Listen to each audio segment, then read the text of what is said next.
Good morning, good afternoon, everybody. We're just going to wait another minute or so to make sure everybody's able to get into the webinar, and then we'll go ahead and get started.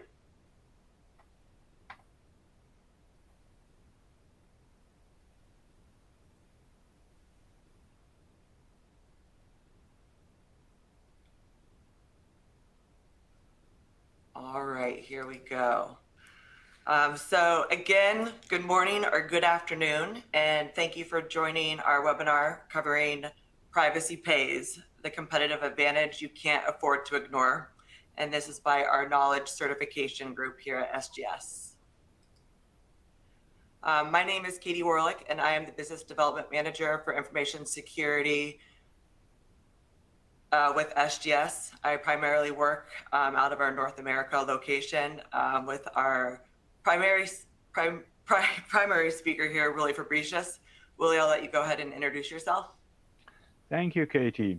My name is Willy Fabritius, and I'm the Global Head for Strategy and Business Development in Knowledge here at SGS.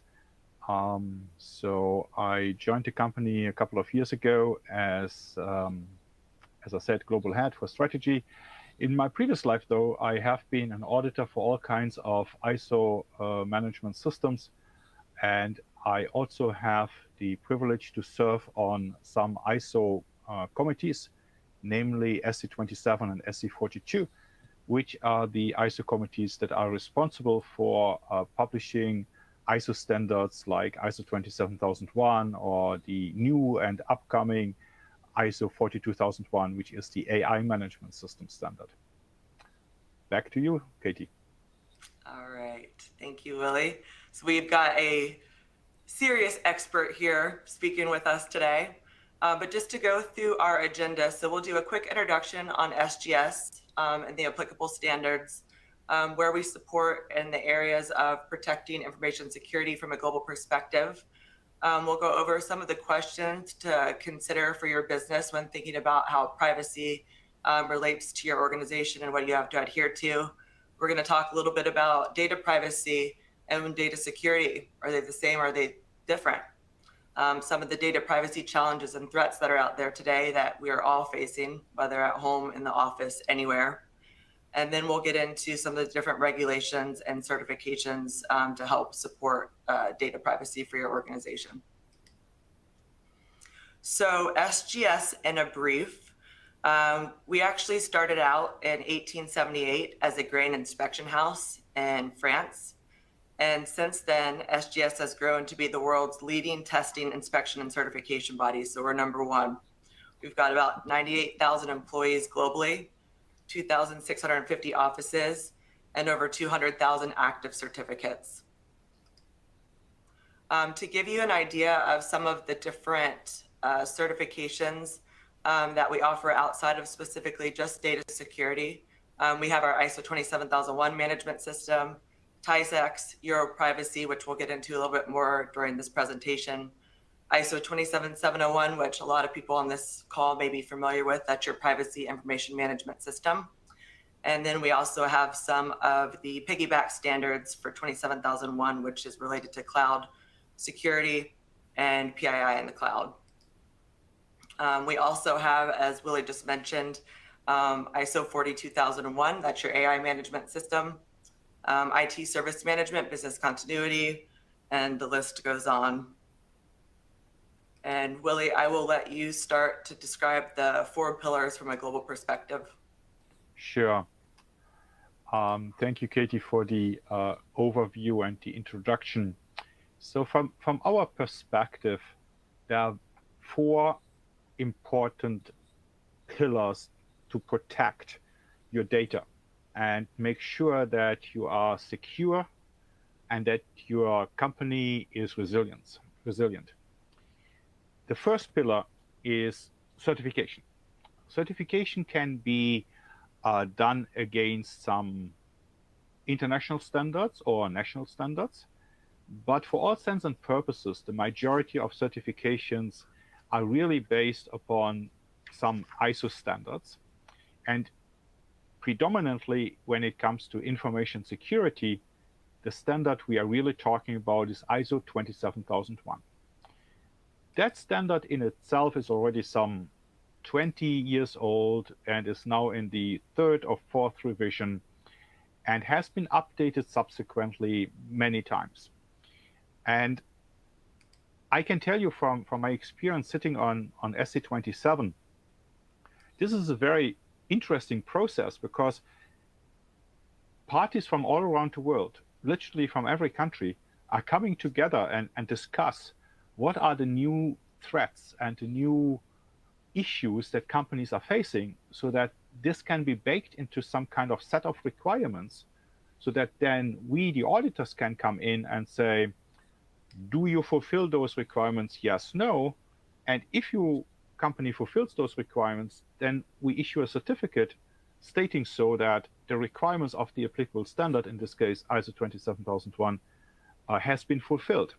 And that certificate in itself provides assurance to your team, to your board of directors, and last but not least, to your customers, that you do have a solid management system in place. So now you may ask, what is a management system? Well, a management system is a set of rules that ensure consistent application of activities. For all intents and purposes, it makes sure that you have a solid governance system in place. A management system does not guarantee that everything is perfect. We all have heard about companies being certified and then their products somehow malfunction. And it's something like, well, the company is certified to ISO 9001. How can that happen? Well, it happens, but the probability that it happens is significantly reduced. The same is true for information security and ISO 27001. Is it possible to have breaches? Of course. It's not just possible, it's a guarantee. The only question is, how often does it happen? And if it happens, how fast can we recover and go back to business as usual? And that is what really a strong governance system is all about. And this is what then certification ensures and assures that this is in place. So you see here on this slide also ISO 27701. This is the standard we will focus on today, among others, because that is really the extension of ISO 27001 with regard to privacy. And then there are these PGPAC standards 17 and 18, which are additional guidance documents that can be added to the ISO 27001 certification. But they are also, let's say, industry-specific standards. So, for example, in France, there is the HDS certification, which in essence says if you are hosting health data of French citizens, then you need to be certified to HDS. But in reality, it's nothing else than ISO 27001 plus 20,000 plus a little bit more of other requirements. But fundamentally, 27001 is the foundation for many of those certifications. Now, the second pillar is the expertise. And here the question is obviously, how does an organization ensure that there is the necessary knowledge, expertise, experience with regard to protecting information or privacy data? And there, the organization is really tasked to identify what kind of knowledge their people need and what kind of additional training and ongoing training needs to be provided. For example, on a regular basis, when we come and do audits, our audits, one of the requirements is that the organization has an internal audit program as well. And then so we say, tell us about your internal audit program. And we get that famous deer in the headlight look, something like, you are here to audit us. Yeah, that's true, but that is only for the purpose of getting the certificate. But there's also the requirement in the standard that clearly says the organization shall have an internal audit system. And then the people who did the internal audit have frankly speaking, not even read the standard. So then the question arises immediately, how can you do an internal audit if you don't know the source document, if you don't know the standard? So it's very, very important for an organization really to make sure that all the employees involved have the necessary expertise and necessary knowledge and necessary training. And yes, we do provide public training courses to explain what the standards are all about and how to audit. But at the end of the day, this is only a little portion of expertise necessary. At the end of the day, the standard is very clear. The organization shall provide adequate resources to ensure that people are properly trained to execute their functions and their responsibilities. So organizations really need to make sure that they have the necessary expertise. And then the next pillar is related to, guess what, data privacy. So here the thing is obviously that an organization deals with a lot of data that is related to individuals. And we as individuals are very, very concerned that our data might be published. Now, as companies, that means we need to make sure that the data we have about individuals is protected in an adequate way. Besides, there are rules and regulations. There are laws. I'm just saying GDPR, right? And California privacy law. At the end of the day, an organization needs to protect the data of individuals, and we are able to help an organization with gap analysis, with if you are not going for certification, we can help you with implementation services. If you are not going for certification, we can help you with external DPO services, so data protection officer services. So we do have that area where we can have DPO as a service. But I really need to emphasize, we cannot be the certification body and the implementation provider. We cannot be the DPO and the certification company. But at the end of the day, it really depends upon what an organization's needs are. And if you need this kind of services, we are definitely able to support and help. We also are able to help an organization with Europrivacy certification according to GDPR Article 42. We will come back to that later on in this presentation. It's a relatively new concept. GDPR is around for a couple of years now, but the concept of certification is relatively new. Europrivacy was only accepted last year by the European Data Protection Board as a valid approach to certify an organization according to Article 42. And we are very happy to share with you that, yes, we are an approved service provider certification body for Europrivacy. At the moment, the accreditation is still up for grabs, so to speak, still under development. But in due course, organizations like SGS will also be accredited to provide this kind of service. Then the fourth and equally important, if not more important, depending on how you see it, is cybersecurity. So without cybersecurity, you cannot have data privacy. And why do I say that? It's very simple and straightforward. Yes, you have your data somewhere on servers, and this data is moving across networks, and that is a question of cybersecurity. How do you protect those networks? How do you make sure that your laptops are properly patched, that your servers are properly patched, and that the people operating those machines, those computers, are aware of the risks, e.g. spamming, e.g. spear phishing, e.g. going to obscure web pages and all of a sudden getting infected by some kind of nasty virus. So at the end of the day, it's really all about making sure that there is a governance system like ISO 27001, that there's a solid foundation with regard to cybersecurity, Building upon that, then obviously the data privacy with regard to fulfilling the requirements and making sure that your people have the necessary skills.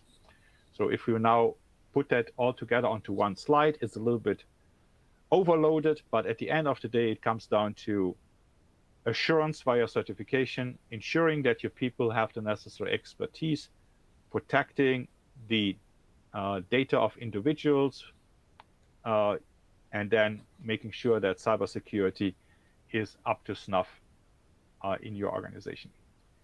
Back to you, Katie. All right, thank you, Willy.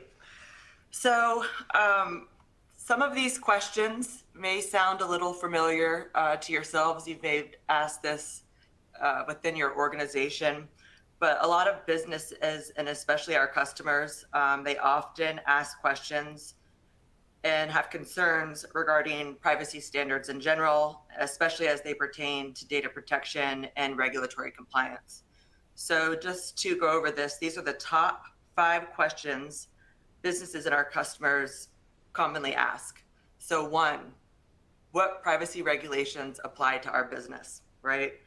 So in general, organizations need to determine which regulations are relevant to their operations.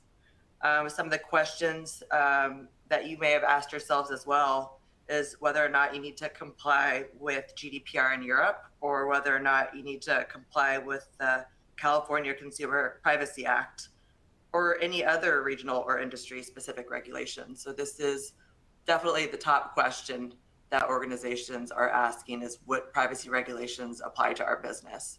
The second question is, how can we ensure compliance with privacy regulations, right? So understanding the specific requirements of applicable privacy regulations is crucial for an organization. We notice that our customers often are seeking guidance on how to implement necessary policies, procedures, and safeguards to comply with these laws to avoid potential penalties. Cost right there, right? So the third question is, what data can we collect and how can we use it? So organizations, they frequently inquire about the types of data they can collect from our customers or their customers, employees, stakeholders, as well as for the purposes of which they can use this data.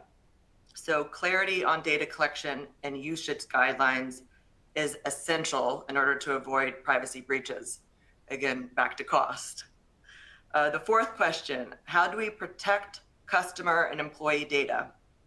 That is something that we will be hitting on more throughout this presentation. In fact, responses to all these questions we'll be hitting on throughout this presentation. But to wrap up, the fifth question that's most commonly asked are, what are the consequences of non-compliance? And so understanding the potential consequences of failing to comply with privacy regulations is also crucial for an organization's. Businesses want to understand the penalties, the fines, the legal liabilities that they might face if they don't meet the required privacy standards. And this can help them assess and mitigate the risks associated with non-compliance. And you're going to be able to see throughout this webinar how some of the different standards can help support your data privacy needs for your organization. Passing it back to you, Willy. Katie. So one issue we notice on a regular basis that people are confused about data security versus data privacy. So they say something like, well, data security equals data privacy or vice versa, but that's not true. So data security is really about the protection of sensitive and protected data from breaches, threat actors, leakage, or other forms of exploitation. So for example, that could be a drawing, that could be a bill of material, that could be an itinerary of an employee. That is not necessarily data privacy. Data privacy is really about governing and who has access to sensitive and protected data with regard to individuals. So if it is a drawing, there is no data privacy, right? But if it is an itinerary of an employee flying somewhere, there's all of a sudden that component of data privacy included. And the question would be obviously who has access to this kind of information? Data security, we are talking about that mechanisms need to be in place to enforce controlled access, including change controls, access controls, logging, who has accessed what kind of data when.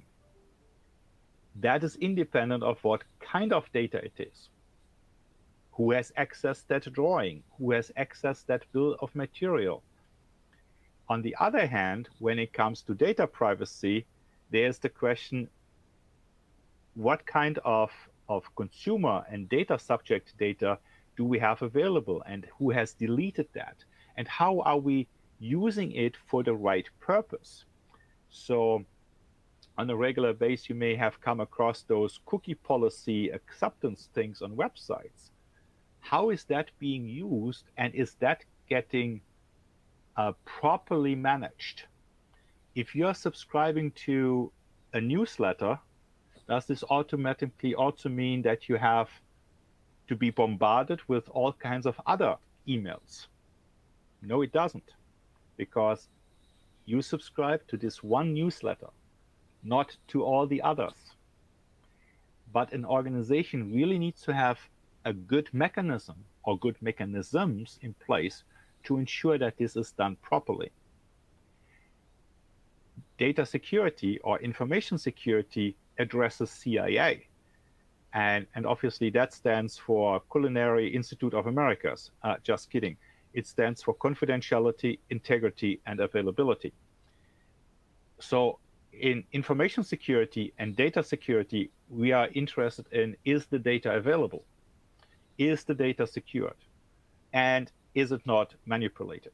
On the other hand, data privacy is really focusing on the kind of data we are collecting from individuals and how are we processing them.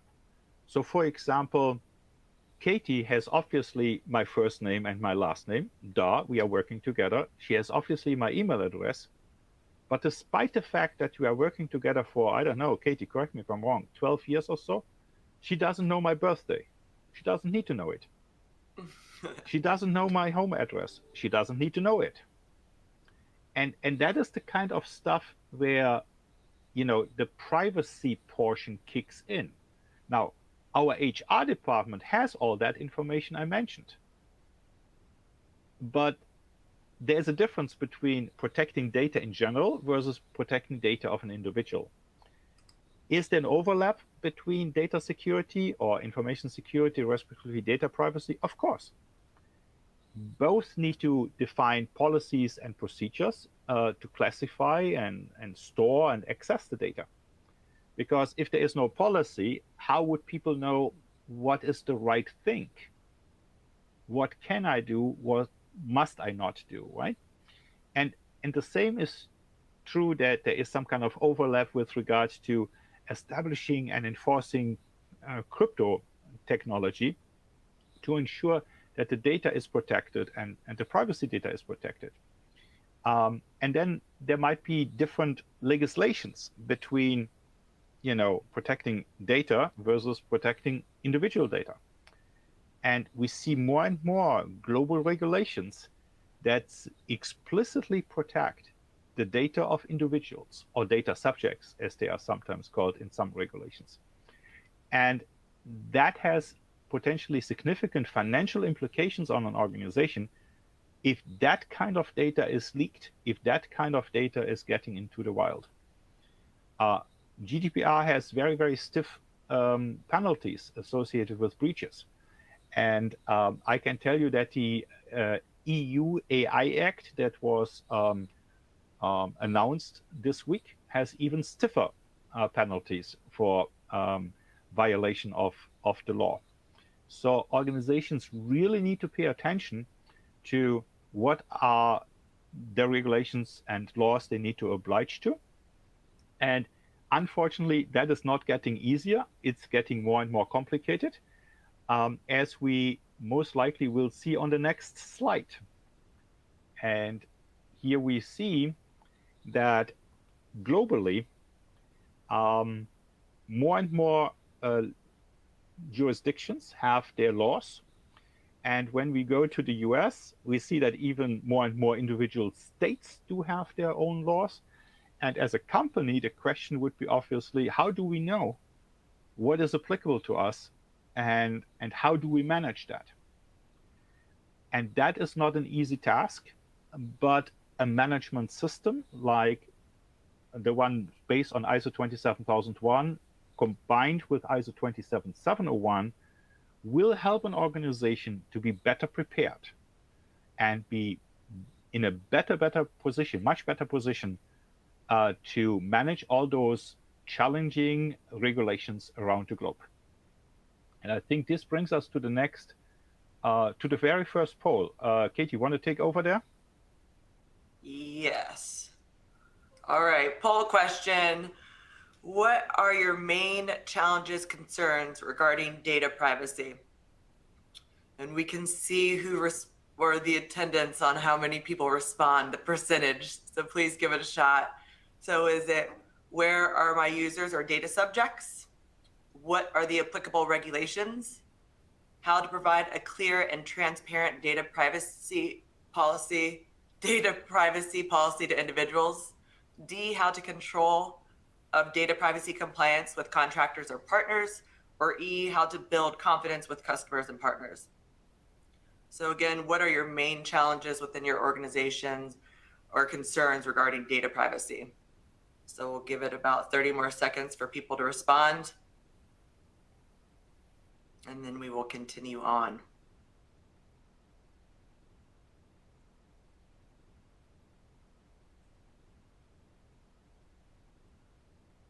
Just a few more people here.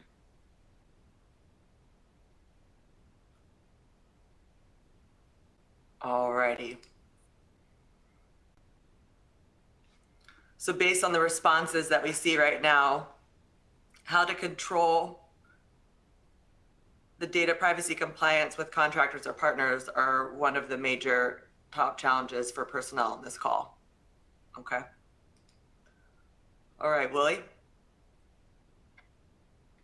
Actually, Katie, can you go back to that last slide? So how to control the data privacy compliance with contractors and partners. I think that this is a very, very important component, because at the end of the day, every organization believes that they have internally good practices, which is most likely the case. However, as they say, the weakest link in the chain is, well, the weakest link, right? And on a regular basis, that happens to be, unfortunately, our business partners, our contractors, and companies that are doing things on our behalf. And companies are really tasked to identify the flow of data to ensure that throughout the supply chain, that data is adequately protected. So for example, if you are a company that is publishing annual reports of publicly traded companies, that data is extremely sensitive and must be protected. Now imagine the printing house you are subcontracting the actual printing, the physical printing to, has some kind of serious issues. You've got a problem. Or let's say in the privacy world, you are a company that is processing or managing 401k programs, 401k programs for companies. Therefore, you have the financial information, you have personal information of the people participating in the program. But again, the actual physical statement is getting printed by an outsourced company. That company will now have that information. Now imagine they mix match letters and send Katie's 401k statement to me and my 401k statement to Katie.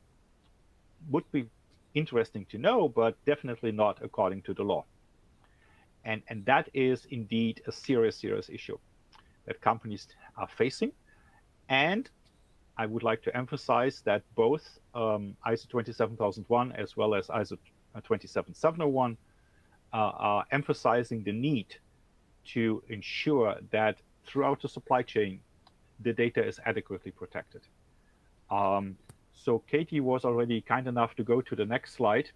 And here's just a simple overview, very, very rough overview over the North American privacy regulations.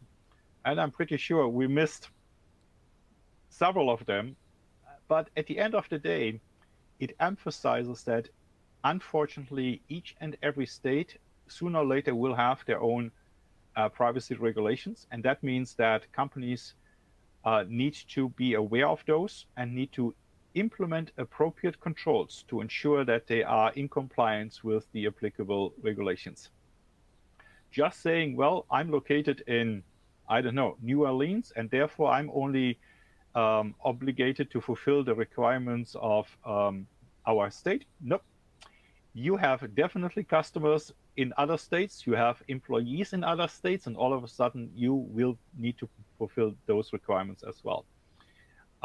Unfortunately, that is a fact of life, and what the only solution is a strong governance system to ensure that you are in compliance. So we go to the next poll. Katie, please take over again. All righty. So this poll question, does your organization currently have an information security management system in place? Okay, so A, yes, you're currently certified. B, you have an implemented information security management system based on, or you have an implemented management system, but you're not certified. C, no information security management system in place. And D, other frameworks such as SOC, PCI, TISAX, HITRUST, HIPAA, or ISO. So outside of ISO 27001. So if we can get everybody to respond to A, B, C, or D, we can get Katie, you could actually sing that, like, you know, A, B, C, D, E, C, D, you know, like in having some fun. This is fun. All right, we'll just wait a little bit longer. About 20 more seconds. Because then we get the results and we get Willy to be able to speak to them. You're putting pressure on me. There is no pressure. All right. Dun-dun-dun-dun. So it appears that over half of the companies on this phone do currently have ISO 27001 certification. Great. So then the next question is, when are you going for 27701? Respectively, do you think that Europrivacy might be applicable to you? So this is actually fantastic. This is great.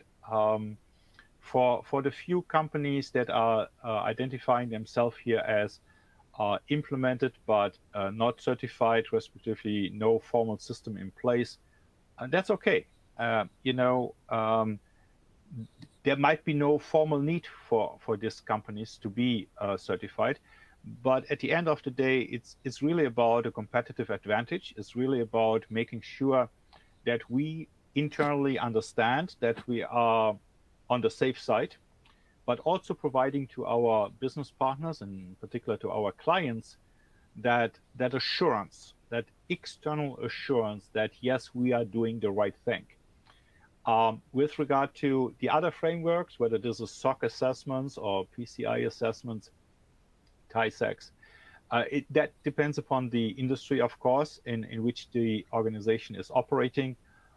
Just for the benefit of the audience, PCI is in particular of interest for credit card processing companies. So if you're dealing and accepting credit cards, that is something to consider. If you're in the automotive industry and in particular providing services and or products to the German car manufacturers, and in a very near future also to the American OEMs, Then TISAX is on the horizon, and you should investigate whether TISAX is a requirement. Hint it is when you are in that domain. And HITRUST and HIPAA obviously related to the healthcare industry. And then the ISO things we mentioned here is related to, the classical standard ISO 9001 quality, ISO 14001 environmental management systems. So congratulations to the 55.6% of companies listing here identifying themselves as certified 27001. So let's go to the next slide and provide a quick overview of the differences or similarities between ISO 27001 versus 27018 versus 27701 versus Europrivacy. So ISO 27001 is international, global, is focusing on the protection of information. That's it. Whether this is a drawing, a menu, a bill of material, or KT's 401k, information protected. The implementation is based on, or it is a management system, and therefore the certification bodies like SGS need to be accredited to 17021. So that's a standard that tells us, as the CBs, as the certification bodies, how we have to do certain things. So training of auditors, audit reporting, opening meeting, close-out meeting, escalation policy, yada, yada, yada, name it, right? Eligibility, every organization worldwide is eligible to be certified to 27001. And it always starts with an optional pre-audit and then a required stage 1, stage 2 audit, and then subsequent surveillance audits on a regular base annually. And then after 3 years, there is a recertification audit required. In principle, the same is true for 27018, but it's really focusing on the PII security on public cloud infrastructure.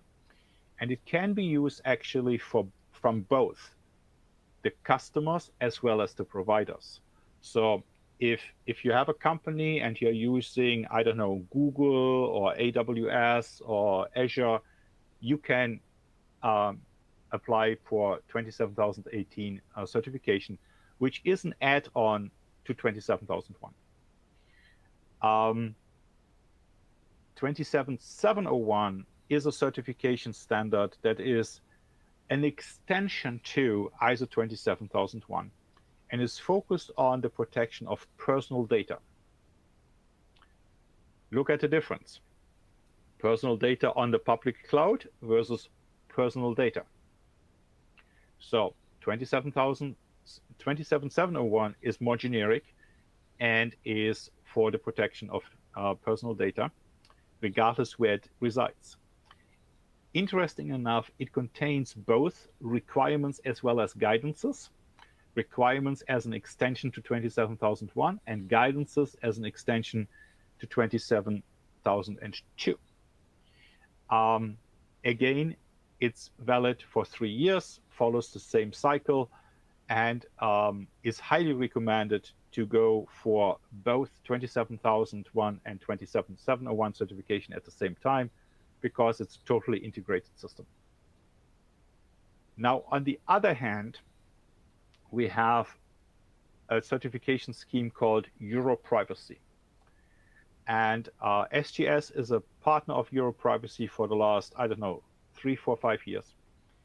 Ever since the scheme was originally created and came out and then finally was approved by the European Data Protection Board in October last year.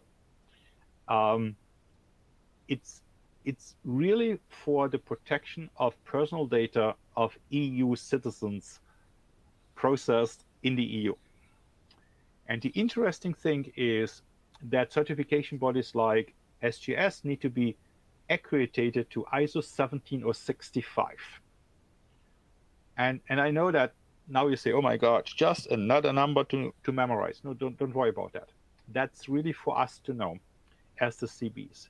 But it has implications because the standards I mentioned earlier, the ones that are listed on the left-hand side, are management system standards. While on the other hand, Europrivacy is the certificate will be addressing processes and products, not a management system. Here in a management system world, the company can say, we as the company are certified. And they must not say, our product, our gadget is certified. On the other hand, when it comes to Europrivacy certification, it's really about the certification of a business process, e.g. how your website is working, e.g. how you are taking pictures while driving with a car and taking pictures of innocent people that were just too close to the car. That is the question here. How do you make sure that the data you're collecting and are processing is adequately protected according to the law, according to the regulation? That is what Europrivacy is all about. So if you are processing data in the EU, if you are exporting data from the EU to the US, or importing data from the US to Europe, you are processing data in the EU, Europrivacy might be of interest to have a close look at. As I said earlier, it's still in the starting phase. It's still ramping up, but we have seen a tremendous interest, interesting enough, on both sides of the Atlantic Ocean. And I can tell you that that the largest number of inquiries is actually coming from the US, not from any European countries.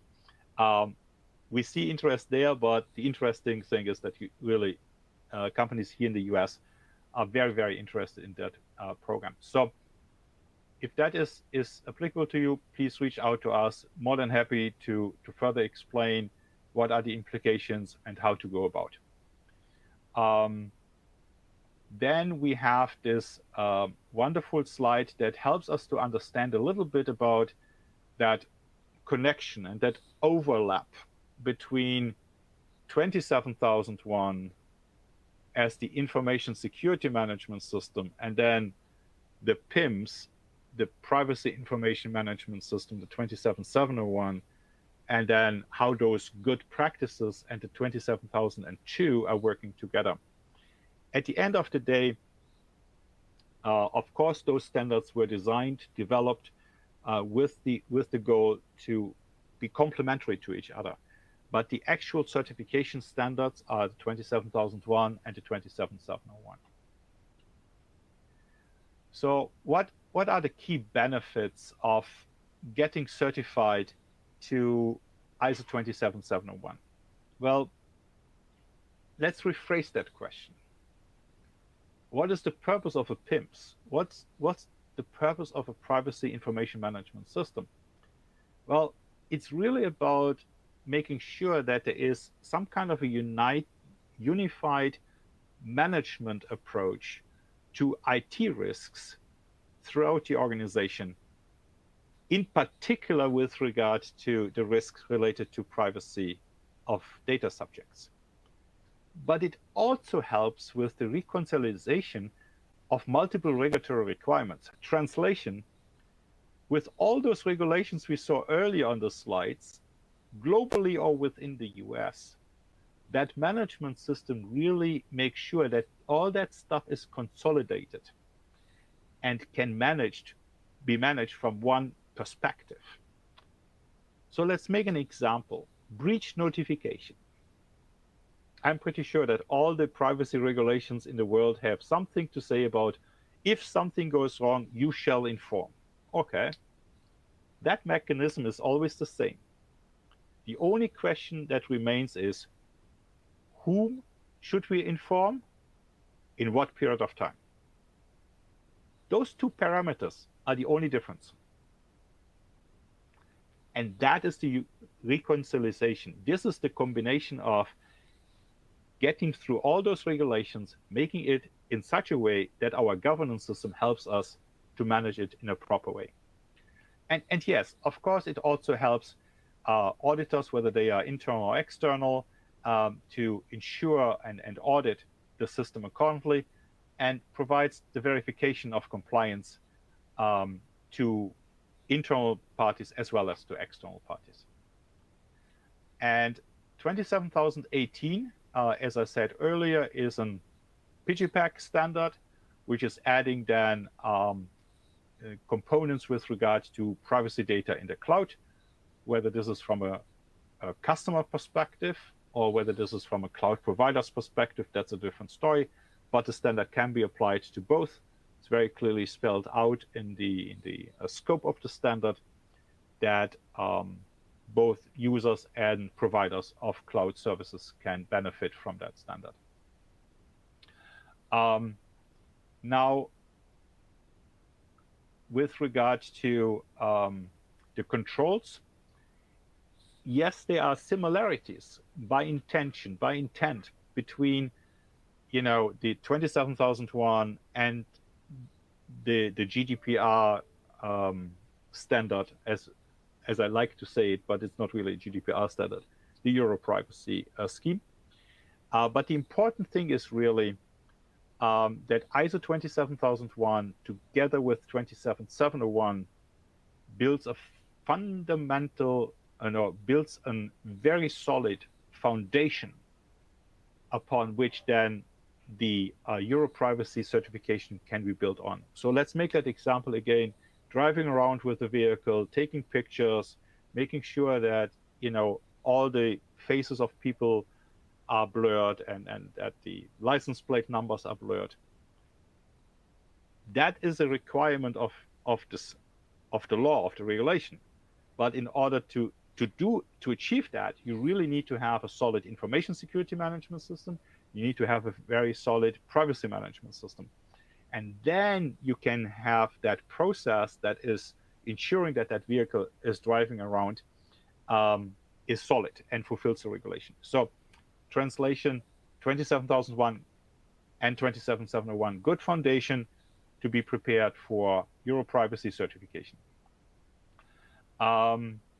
Then that brings us to the next slide, and it's actually one of the last slides we have. So we are reaching the end, and maybe that's also a good, wonderful opportunity to encourage the audience to think about questions, because we really want to hear from you guys.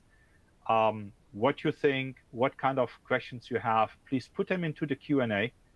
And there is some kind of area on the screen where you can enter questions, and we would be more than happy to answer those questions.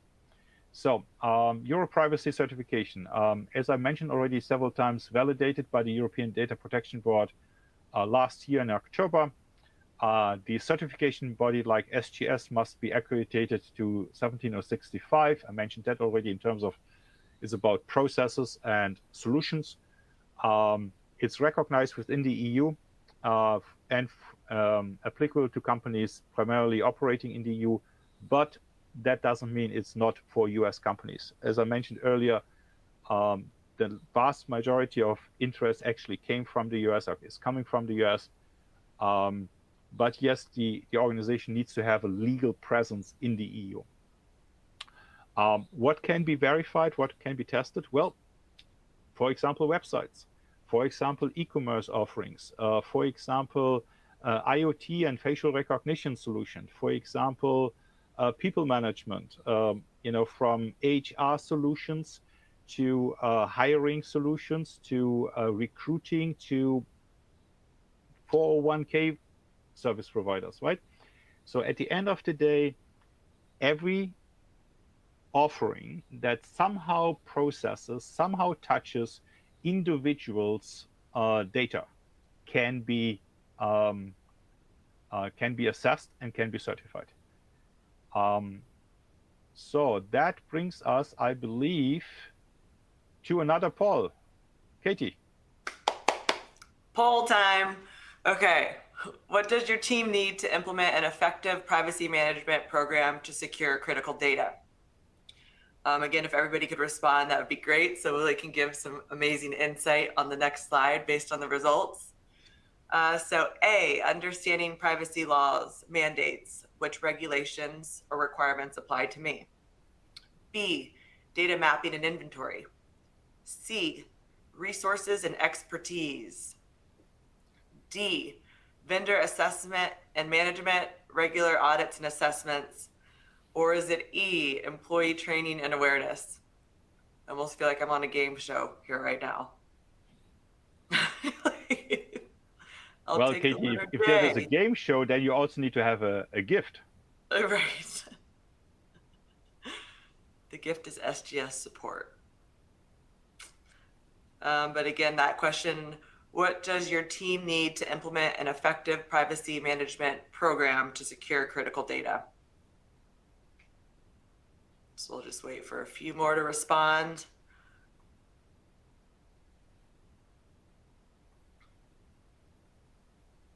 Maybe one more person. You can do it. All right. Results. Let's see. So it looks like we have a tie between employee training and awareness. Should I get that a lot?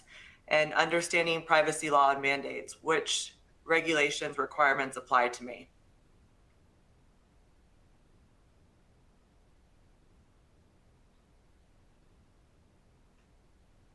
Do you see that, Willy?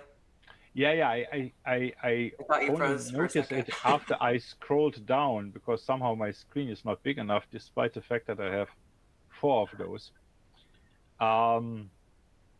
Understanding privacy laws, yes, that's definitely a typical challenge. We are not lawyers. We don't know the laws as good as lawyers do, but at the end of the day, it really comes down to that the organization needs to have solid processes to capture the requirements and understand what the laws and regulations require. And yes, the standards clearly say that this is a requirement that the organization needs to have solid processes in place. And then employee training and awareness. Yes, I think this is one of the issues where, when our grandfathers finished their education, that was good for the next 30, 40 years. And then that changed to, whatever you learned in January is most likely not applicable any longer in December, the same year. So I think this is one of the issues we see, that there is really a need to consistently and constantly learn new things. And organizations really need to budget for that. And I know that sounds crazy, but at the end of the day, unfortunately, it requires resources. And that's okay. As long as we know it, we can plan for it and we can execute. So yes, that is definitely something organizations are struggling with, and we can confirm that from our audits as well. So Katie, I think this is your slide where you want to promote our wonderful, great, hot out of the press YouTube channel. Yep, so we are officially on YouTube. So if you want to see this webinar or any of the past webinars, you can go ahead and scan that QR code and you will have access to a bunch of on-demand content. You can see up here, we have our webinars, our live recordings, live events, training sessions, virtual facility tours, weekly updates. So again, if you scan that QR code, you will have access to all this information and more. Excellent. Thank you, Katie. And I think this brings us to the Q&A. Yes. I see, actually, it might be beneficial, Katie, if you keep that QR code on for a couple of seconds, so just good. that people are searching, hunting for their cell phones, like I do always. Right. So there's this one question that says, what are the biggest challenges clients are experiencing during the implementation of data privacy? The biggest challenge is, where's the data? where is it going to? Where is it coming from? And I know that some smart people will say, well, it's on our network. Yeah, that's not good enough. It's really important to know it's in Salesforce and moves from there to that application, and from that application to that application. And by the way, that application is actually housed in Amsterdam. Oh, we are transferring data to the EU. Okay. And we are processing it there. Yes, we do. Okay, great. And by the way, we also have offices in Munich and in Rome. And yes, they are also putting data into our Salesforce here in the US. Okay, so now that means we are exporting data from Europe to the US because our Salesforce thing is in the US. Okay, cool. Companies don't know that. That's the biggest challenge. Data residency is not very clear in many organizations because, frankly speaking, the IT systems are getting more and more complicated. And that is a serious issue. So knowing where my data is absolutely crucial when it comes to data privacy protection, and making sure that we are fulfilling the laws and regulations applicable to us.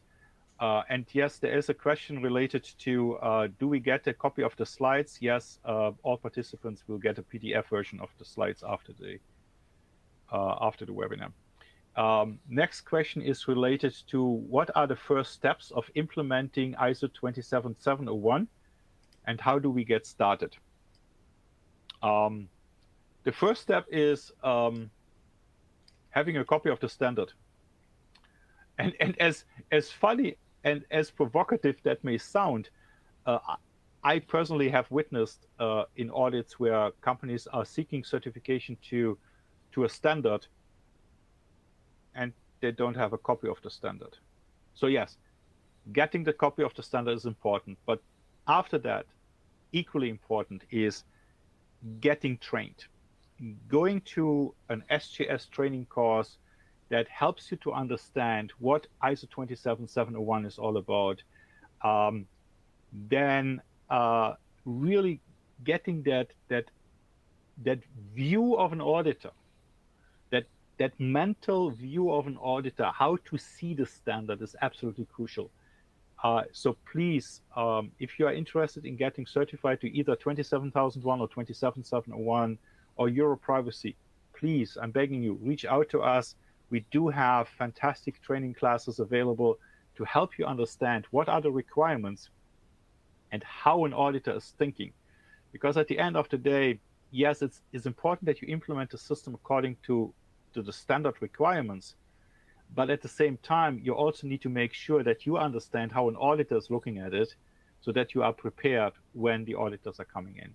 So please feel free to reach out to Katie. She will be able to help you to navigate our training academy, the SGS Academy, with lots of training classes available. And I think this brings us very close to the end and the top of the hour. And Katie, here we go. Last slide. That's for you. Any additional questions that we have, we will be sure to reach out to you individually to make sure that we get your questions addressed as we are up in the hour. But thank you, everybody, for joining this privacy webinar. Thank you, especially Willy, for speaking on this. And I look forward to hopefully speaking to everybody next year. This is almost Happy holidays and all the best wishes for next year. Yes. All right. Thank you so much, everybody. Have a wonderful day and great weekend and happy holidays.